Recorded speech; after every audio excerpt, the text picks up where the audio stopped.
There is a kind of exhaustion that sleep does not fix, not because the body is broken, not because life is necessarily collapsing, but because something deeper has become strained.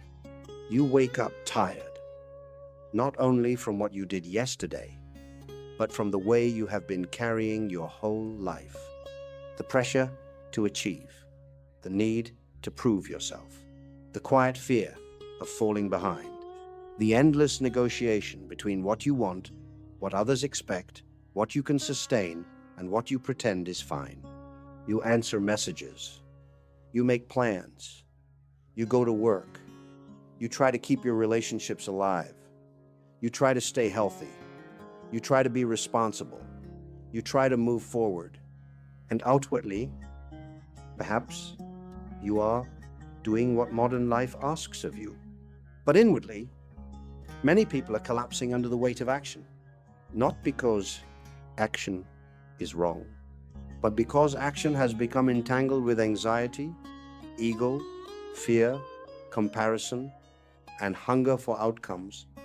You are not only working, you are carrying the emotional burden of needing your work to validate your worth.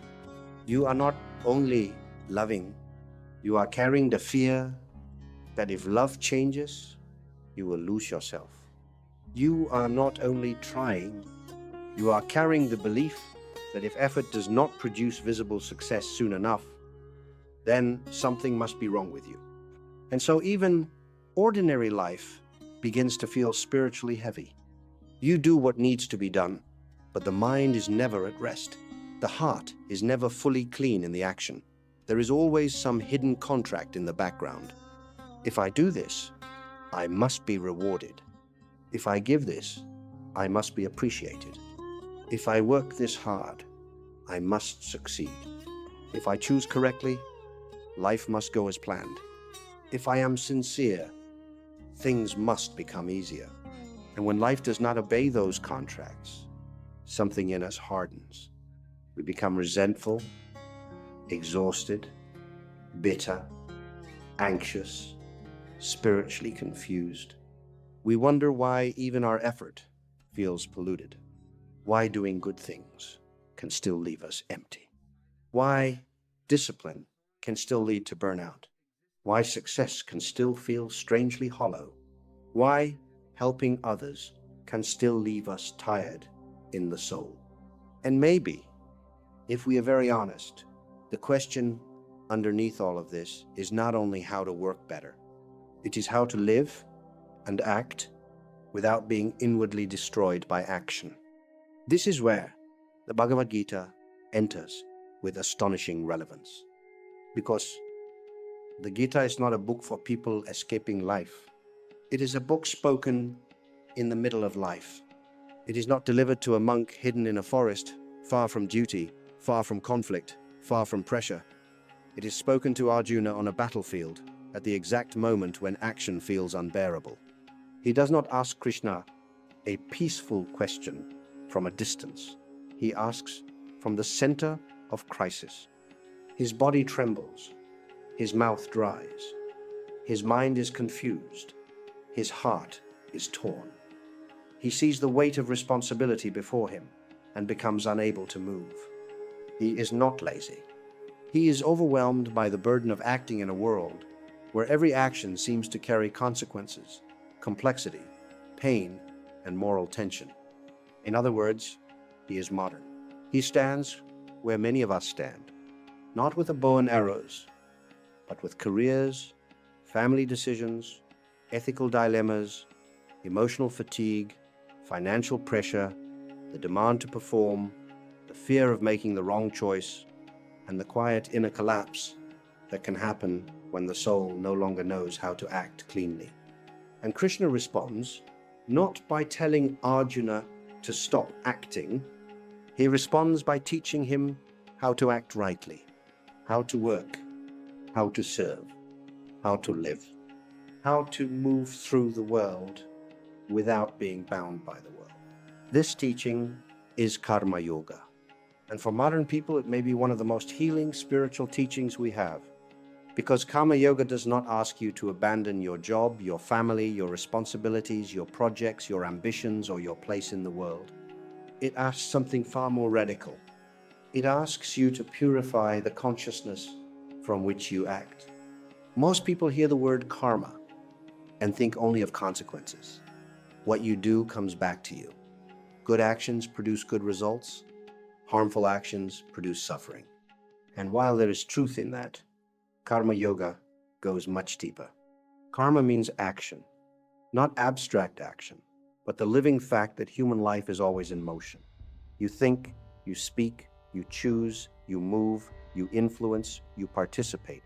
Even not choosing can be a form of action. Even silence can shape reality.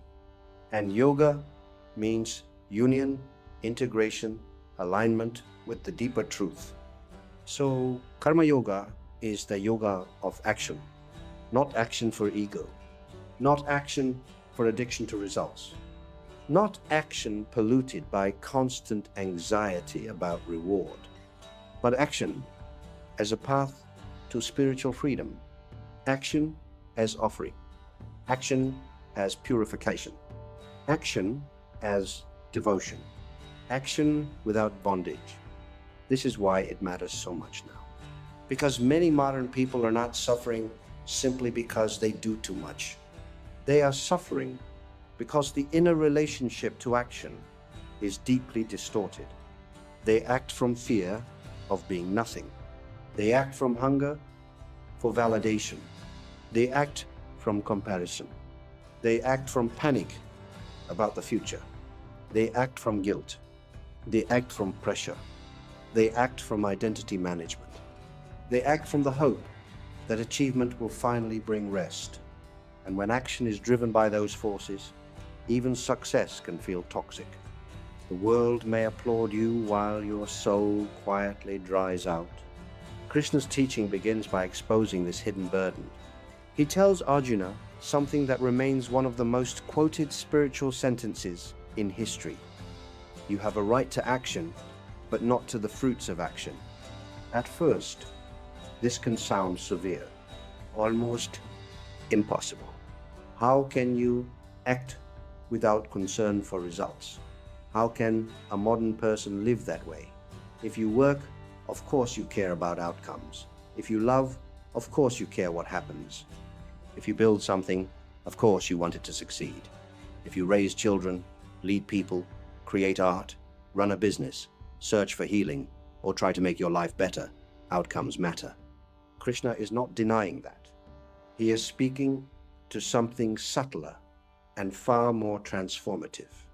He is saying, let your action be sincere, disciplined, skillful, and wholehearted, but do not make your inner peace dependent on the fruit. That is the distinction. You may aim carefully. You may plan wisely. You may work hard. You may care deeply.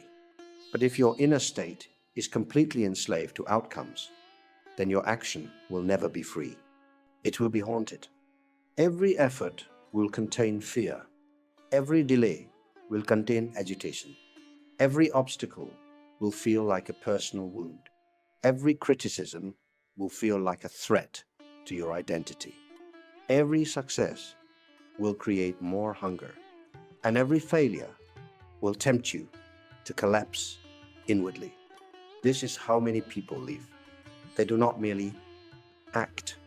They are psychologically chained to what action might produce. And so action becomes anxiety. Krishna offers another possibility. Act fully. Act sincerely. Act in alignment with Dharma. Then release the fruit. Offer it. Let go of the illusion that controlling the action means controlling the entire universe around the action. This is not passivity. It is a profound form of strength, because only a deeply grounded person can give their best without demanding that reality obey their private contract. Only a spiritually maturing person can say, I will act with integrity, but I will not let uncertainty destroy my mind. This is the beginning of Karma Yoga. And yet, to understand it more deeply, we have to understand the problem Krishna is solving. Arjuna is not refusing to act because he is irresponsible. He is refusing because action has become morally and emotionally unbearable. He sees teachers, relatives, loved ones, and familiar faces on the battlefield. He sees grief before it has happened. He sees consequences multiplying in every direction. His mind becomes flooded with sorrow and confusion. He wants clarity. But what he receives from Krishna is not merely a tactical answer. It is an existential answer. Krishna teaches him that suffering intensifies when we act from egoic attachment rather than from truth. This is one of the most important spiritual insights for modern life. Many people are not only tired because of what they do, they are tired because of who they think they must be while doing it.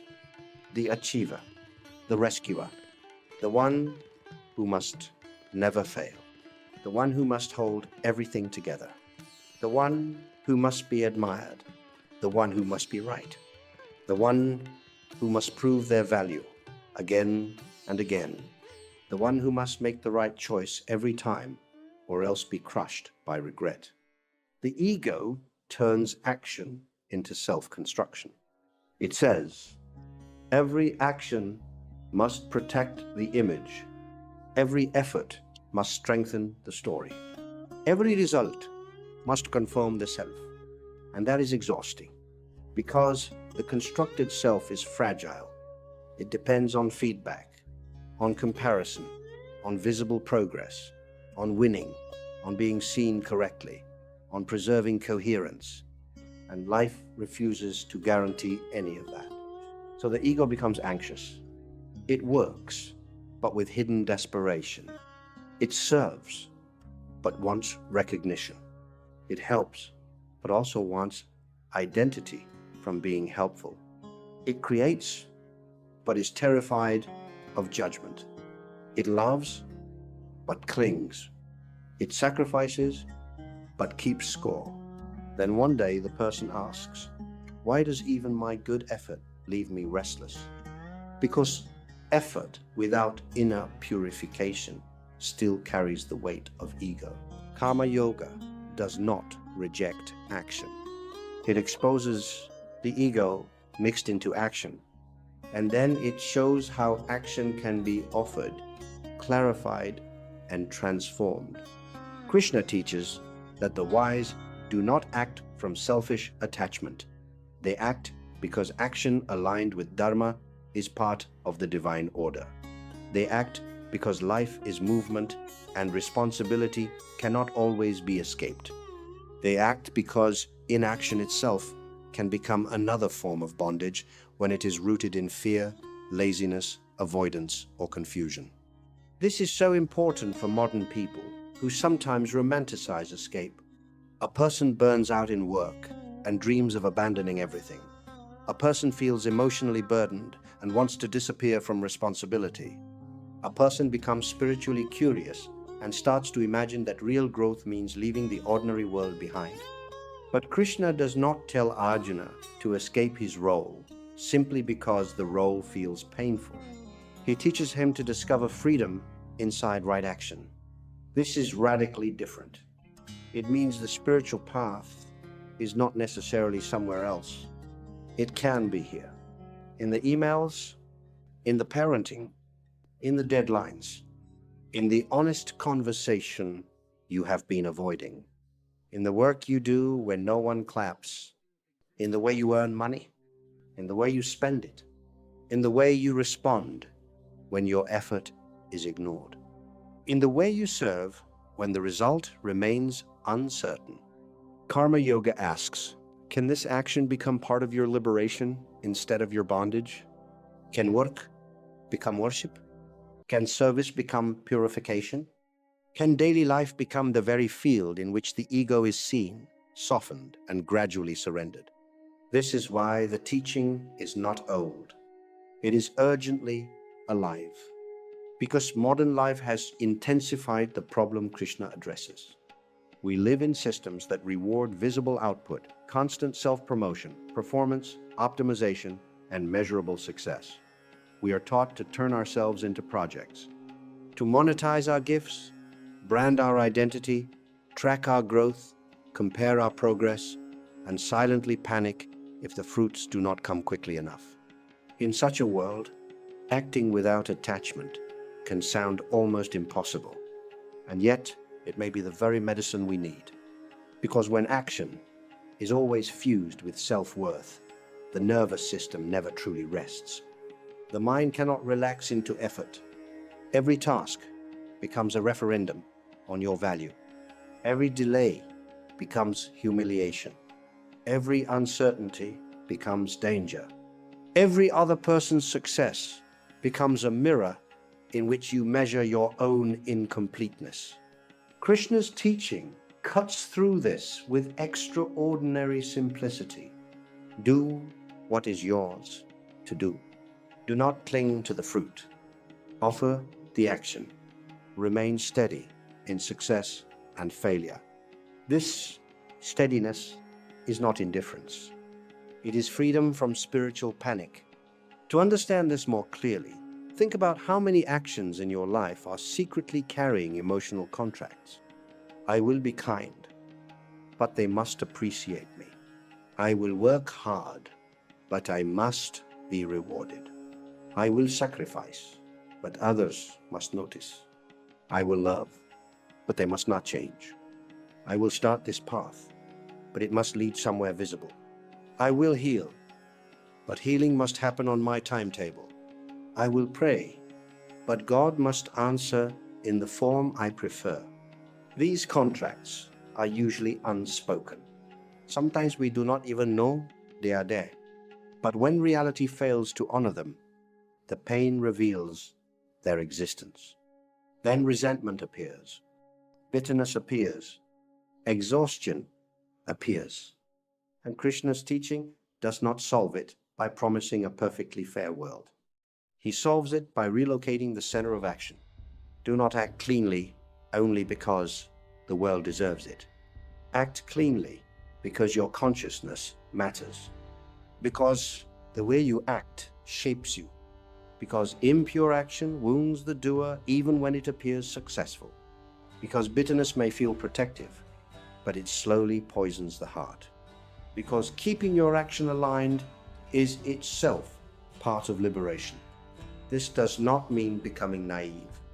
It does not mean allowing abuse, neglecting boundaries, or staying in situations that violate Dharma.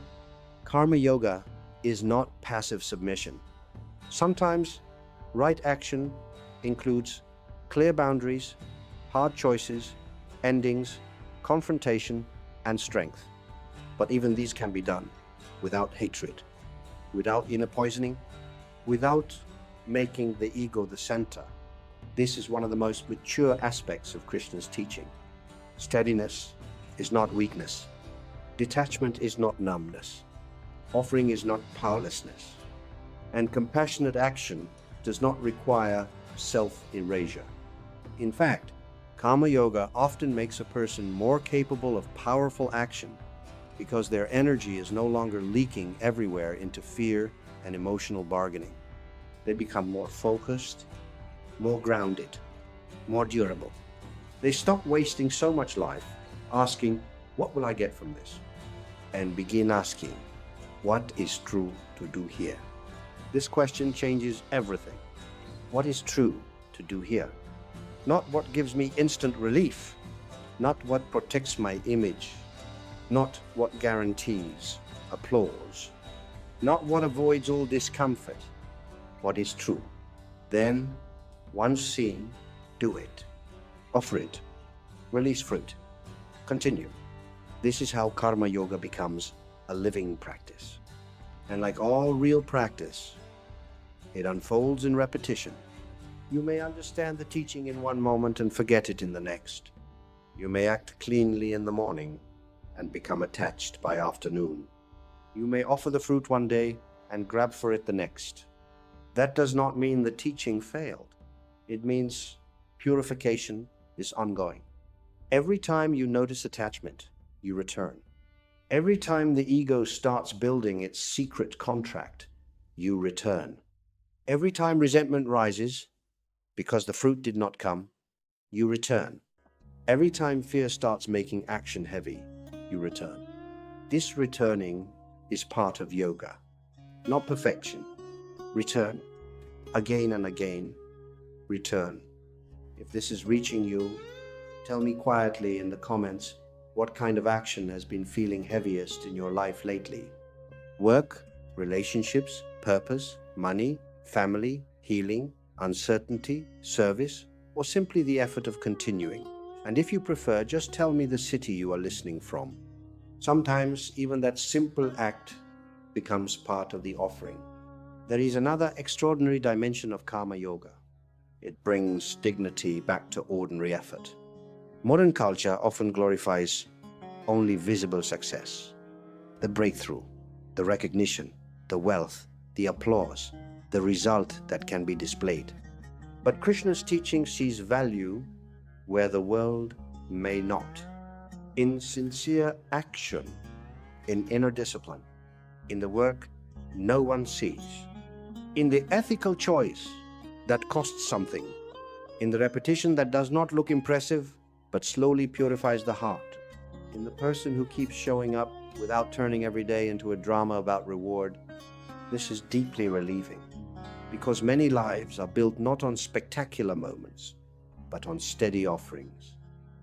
And we say, after everything I did, how can this be the result? Karma Yoga does not deny that disappointment hurts, but it invites us to examine whether the action was secretly burdened by demand. Was it truly offering? Or was it transaction wearing the clothes of virtue? This is a difficult question, a holy question, because much human suffering hides inside mixed motives. The ego can even turn service into self-importance. It can turn generosity into moral leverage. It can turn discipline into vanity. It can turn responsibility into martyrdom. It can turn helping into control. Karma yoga gently but relentlessly purifies motive. Why am I doing this? What am I demanding from this action? Who am I trying to become through this?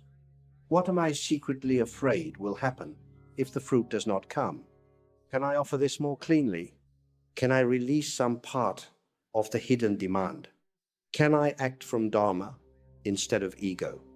Dharma is essential here, because Karma Yoga is not random activity without desire. It is action aligned with truth. Not all action is sacred simply because it is active. Action becomes yogic when it is connected to the deeper law of one's being and the divine order. Dharma is not always easy. It does not always flatter the personality. It does not always align with comfort or immediate gratification. Sometimes Dharma asks for courage. Sometimes it asks for restraint. Sometimes it asks for patience.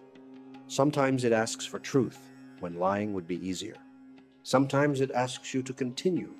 Sometimes it asks you to stop. Sometimes it asks for service without applause.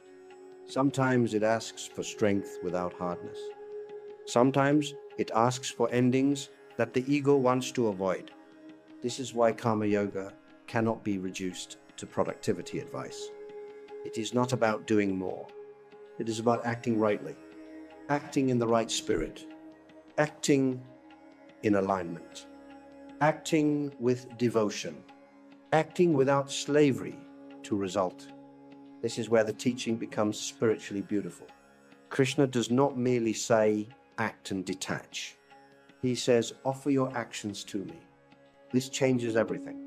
Because if you try to detach through willpower alone, the ego may simply become a more refined ego. It may say, look how detached I am. Look how above outcomes I have become. Look how spiritual my discipline is. But offering action to Krishna introduces devotion, humility, relationship. The action is no longer merely yours. It becomes sacred. It becomes an offering placed in the hands of the divine. You work, but the work is offered. You speak, but the speech is offered. You build, but the building is offered. You care for others, but the care is offered. You endure uncertainty, but even that endurance is offered. When action becomes offering, the ego loosens. You no longer have to squeeze identity out of everything you do. You no longer have to possess the result as proof of worth. You can serve without turning the service into a monument to yourself.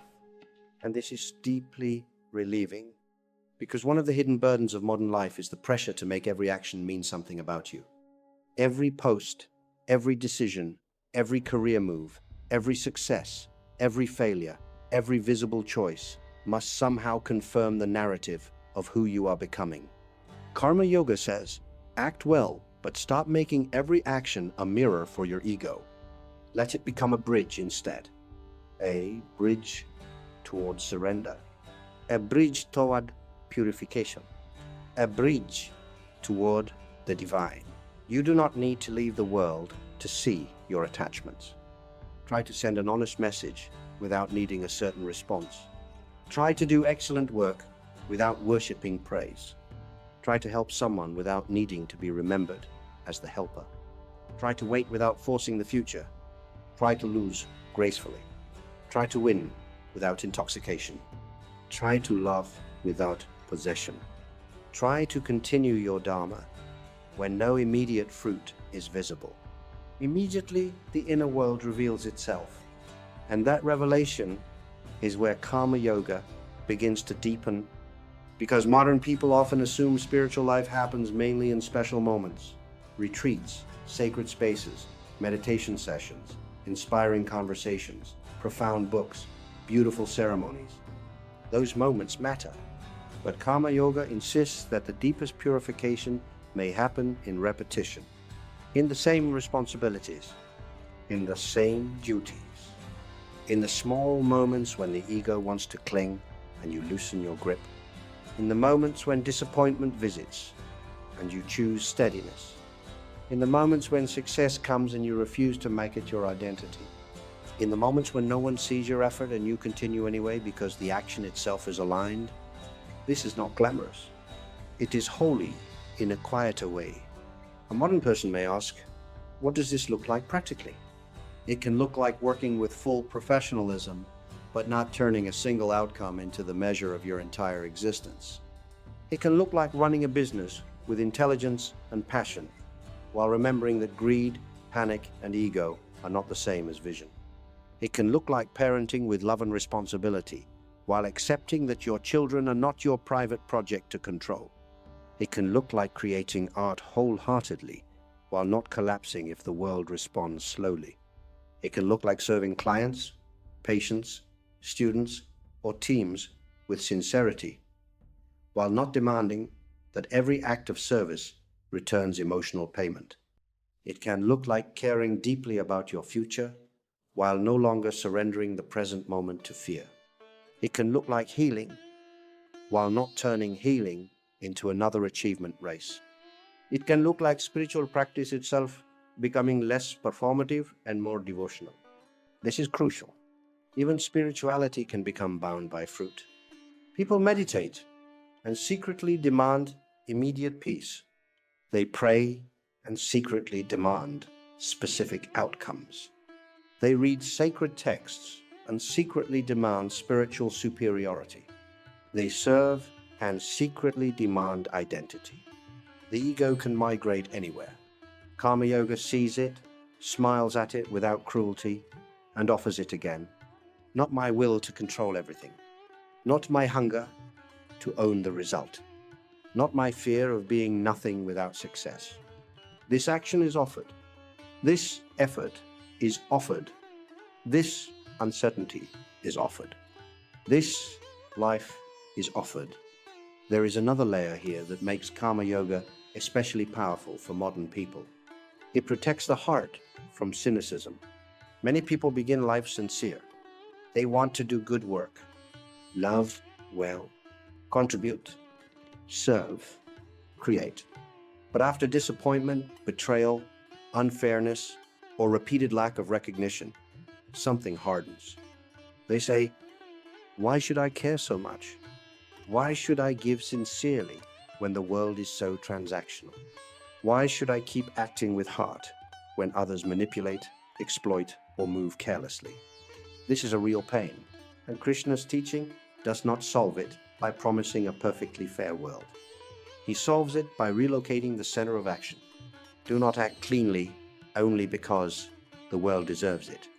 Act cleanly because your consciousness matters. Because the way you act shapes you. Because impure action wounds the doer even when it appears successful. Because bitterness may feel protective, but it slowly poisons the heart. Because keeping your action aligned is itself part of liberation. This does not mean becoming naive. It does not mean allowing abuse, neglecting boundaries, or staying in situations that violate Dharma. Karma Yoga is not passive submission. Sometimes, right action includes clear boundaries, hard choices, endings, confrontation, and strength. But even these can be done without hatred, without inner poisoning, without making the ego the center. This is one of the most mature aspects of Krishna's teaching. Steadiness is not weakness.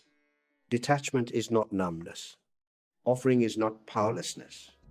And compassionate action does not require self-erasure. In fact, Karma Yoga often makes a person more capable of powerful action because their energy is no longer leaking everywhere into fear and emotional bargaining. They become more focused, more grounded, more durable.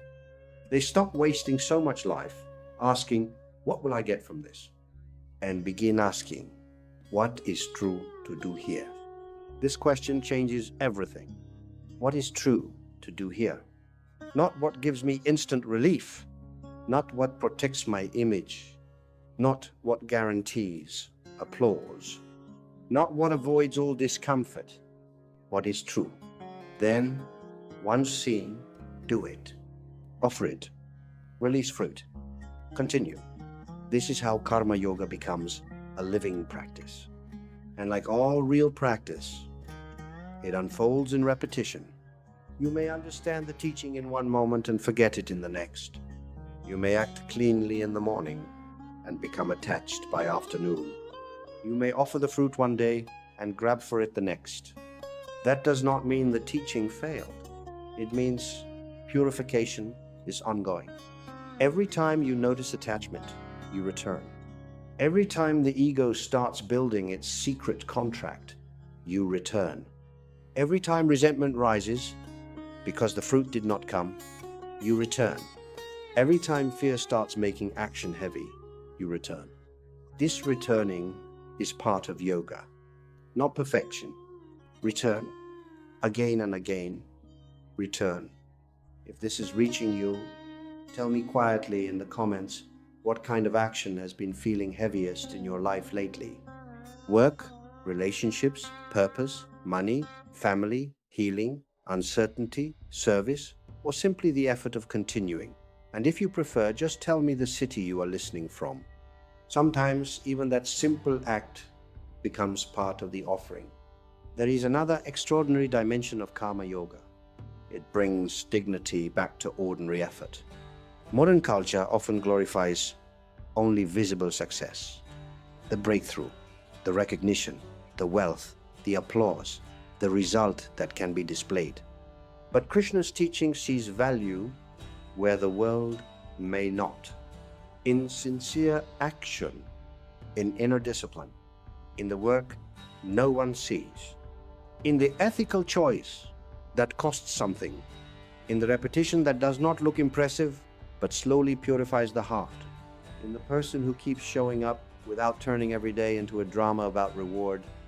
This is deeply relieving, because many lives are built not on spectacular moments, but on steady offerings. Meals cooked, bills paid, children cared for, promises kept, emails answered, bodies healed, patients treated, students guided, small businesses maintained, homes cleaned, difficult truths spoken, temptations resisted, grief carried with dignity. No camera records most of this. No crowd applauds it. And yet Karma Yoga says none of it is spiritually small when done in the right consciousness. The world may rank actions by visibility. The Gita ranks them by purity of being. This means your ordinary life can become sacred without becoming famous. Your labor can become prayer. Your steadiness can become strength. Your discipline can become offering. Your responsibilities can become part of awakening. This does not romanticize suffering. It redeems effort. And this is especially important for people who feel invisible in their work. People who carry much and are seldom praised. People who are quietly faithful. People doing what must be done without dramatic external reward. Krishna sees them. More importantly, Krishna gives a way for their action to become inwardly free. Not because the world suddenly changes, but because the meaning of action changes. The field of work becomes the field of yoga. The duty becomes the altar. The fruit is placed down. The heart becomes lighter, at least lighter than before. This is also why Karma Yoga protects against despair. When you are attached only to fruit, delayed fruit can make you lose faith. You say, nothing is happening. This is not worth it. My effort means nothing. But when action is also offering, the meaning of effort is no longer limited to visible reward. Something is happening in the consciousness. Something is being refined. Patience is being strengthened. Ego is being exposed. Devotion is being invited.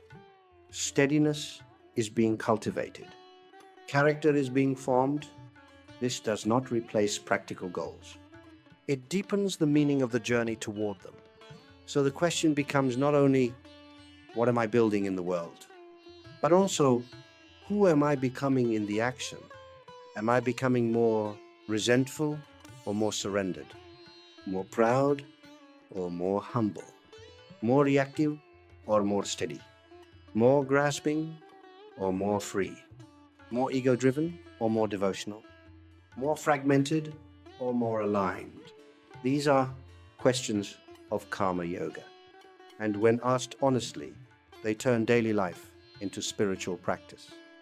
At the deepest level, Karma Yoga prepares the soul for a great freedom. The freedom to act without being internally imprisoned by action. The freedom to serve without becoming bitter. The freedom to love without trying to own. The freedom to work without worshipping outcomes. The freedom to continue without constant emotional bargaining. The freedom to let life move while the heart remains rooted in something deeper than success and failure.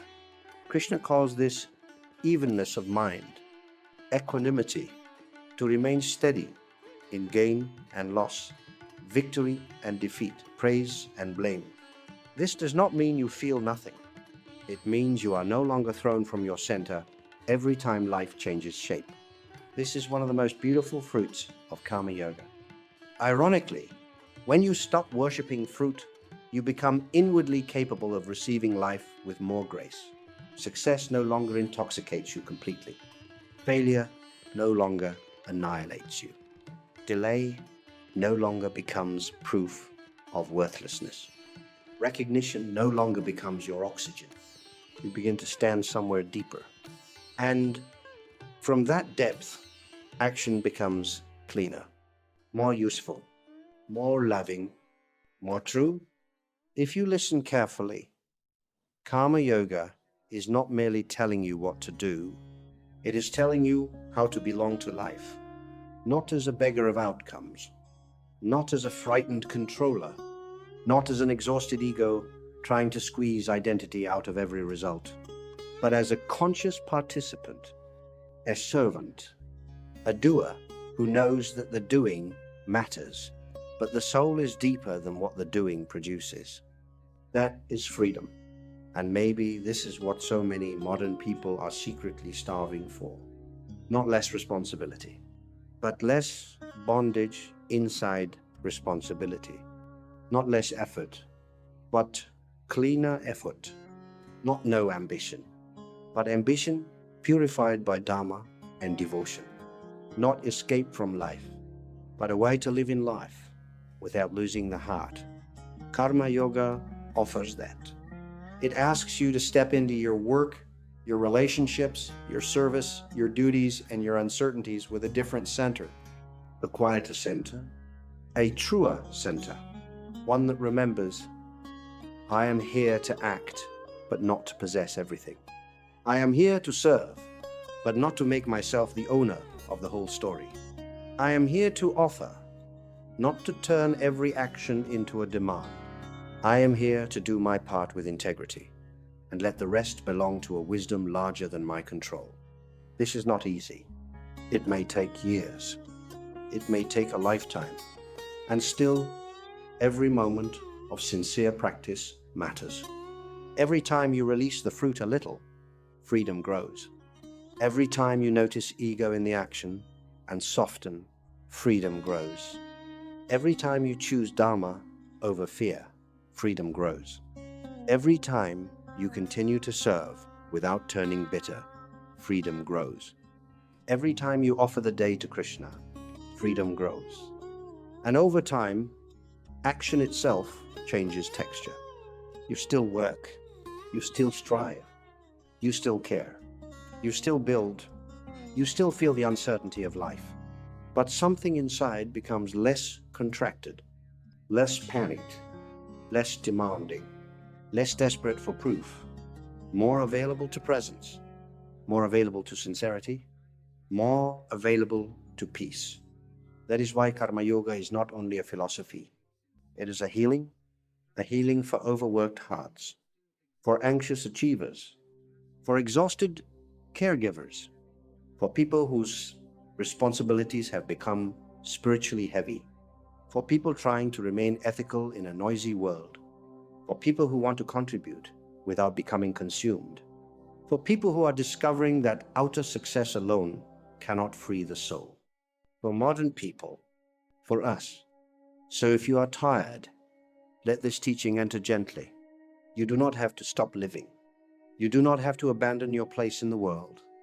You do not have to wait until all responsibilities disappear before beginning spiritual life. Begin where you are, with the next action, with the next conversation, with the next task, with the next decision. Pause before it. Ask what is true. Ask what is yours to do. Do it as cleanly as you can. Offer the fruit. And when the mind grabs again, return. Offer again. This is the path. Quietly, repeatedly, it purifies. Quietly, repeatedly, it lightens the heart. Quietly, repeatedly, it teaches you how to stand in life without being enslaved by life. And perhaps, in time, what once felt like burden begins to become devotion. What once felt like pressure begins to become practice. What once felt like endless striving begins to become sacred participation. What once felt like work alone begins to become yoga. That is Krishna's invitation. Not to run from the field, but to transform the field. Not to stop acting, but to act in freedom. Not to wait for life to become simple, but to let action itself become a doorway to the divine. If this message met you where you are, subscribe to the channel and leave a like so these teachings can continue to reach people who are carrying too much inside their effort and are ready to discover another way to live. There is a way to work without being consumed, a way to care without clinging, a way to strive without losing the soul, a way to continue without bitterness, a way to serve without turning life into a contract. Krishna called it Karma Yoga. And for modern people, it may be one of the most practical forms of spiritual freedom we have. So take this into your day, into the ordinary action waiting for you, into the task you have been resisting, into the work you have made too heavy, into the responsibility that feels larger than you, into the love that needs less control, into the future that cannot be forced, into the effort that can still become offering. Act, offer, release, return, and let the field of your life slowly become a place where the soul is not merely producing, but awakening.